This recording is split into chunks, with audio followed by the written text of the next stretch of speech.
here a rambutan. So, we're going to plant this tree. Ang aking ginawa ay naghanap ako ng lugar na pwedeng pagtaniman ng puno na inihanda ko kanina na hindi ko nakunan ng video. Ang sunod ay nilinisan ko ang lugar na taniman ng puno.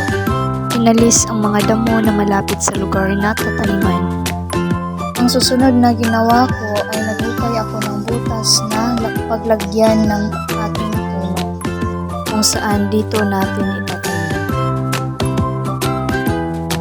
Tatansyahin lamang natin kung nasa tama na ba ang butas na ating hinukay.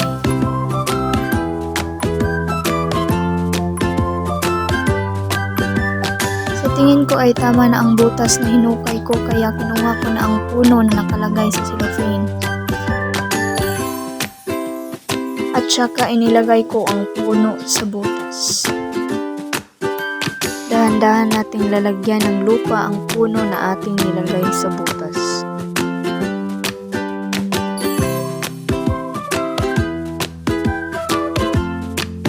Pagkatapos masigurong natabunan na, bungkalin ang paligid ng puno upang masigurong tumubo ito.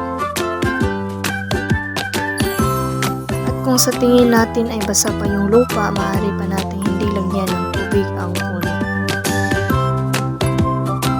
Ito lamang po ang paraan ko ng pagtatanim ng puno. Maraming salamat!